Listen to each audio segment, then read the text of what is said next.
making G's, doing some pickups, deliveries, and transport keys. Yeah, they got me like a flunky, money. I'm driving around town with 10 kilos inside my trunk, G. And I'm holding a suitcase with $500,000 on my lap in front of my face. And I'm trying to ignore it, but sometimes I get tempted to go dip and make a run for it. The thought alone makes me shiver. Damn, what if I get caught and found me floating in? Like, we lived together for a long time, starting with Huntington Beach days when I first got on 101, and then he got on Blind, and we lived in Huntington for a while.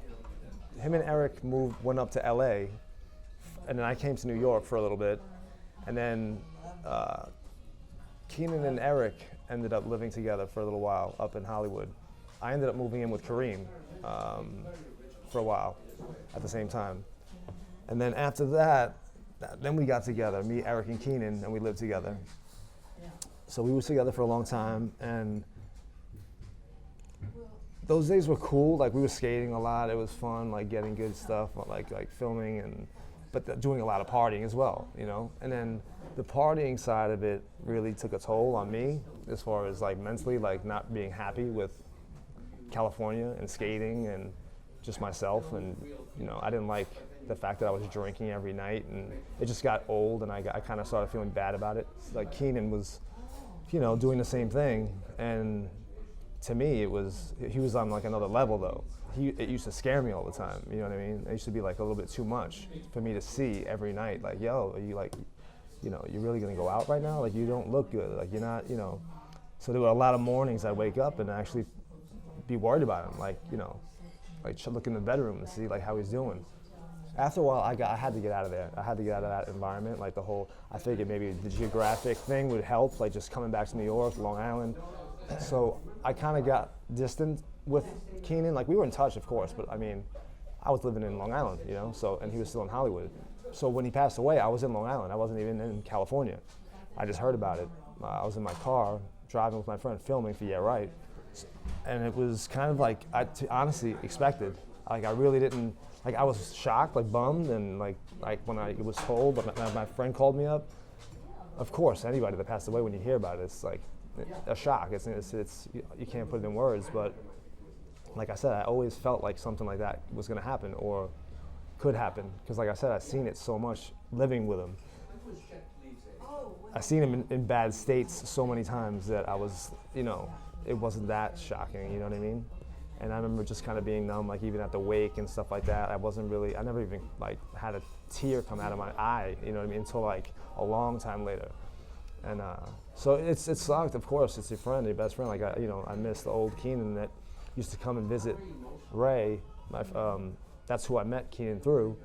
He used to come and visit Ray and stay with Ray, and then me and Keenan became friends, and he'd come and visit me. And, you know, the innocent days I miss, you know what I mean? When we weren't partying, we were just skating and having fun, and he, you know.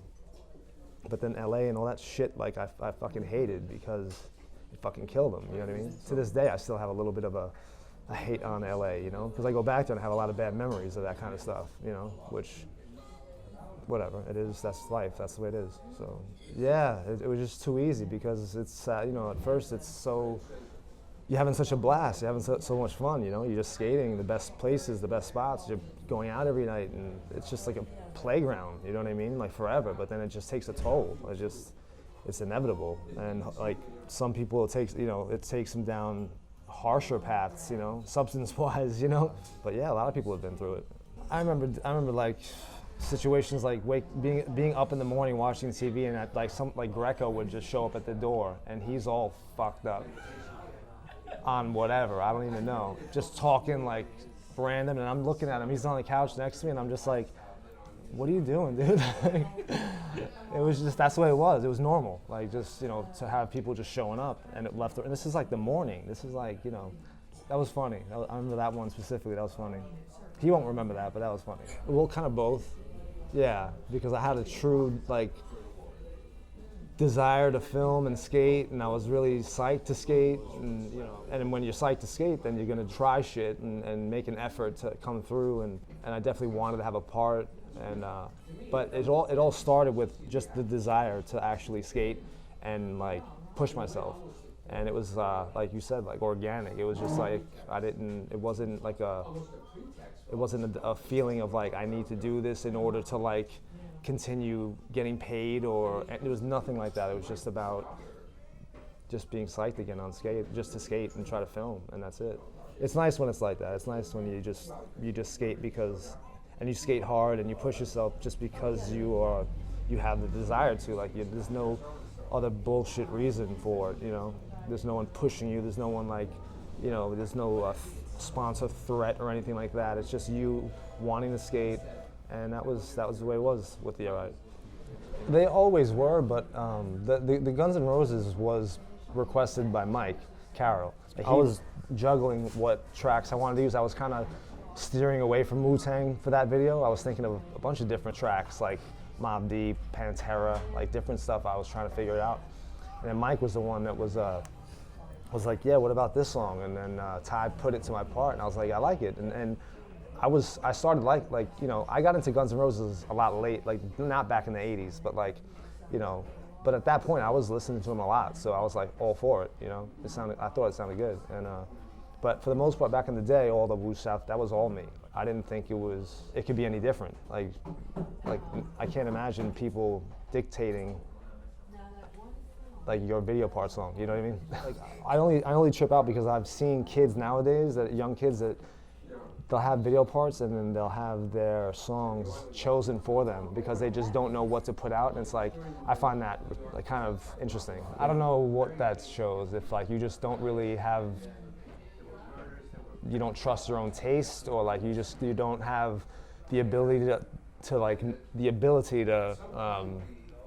know what music is going to look good with your skating, or that's what it's all about. Like that's what makes a person an individual, is them choosing music, them doing like filming whatever tricks they decide to do, or you know, come up with, and putting it all together, and then that's that person. Like my friends like once said, like that you're the architect of your shit, you know what I mean?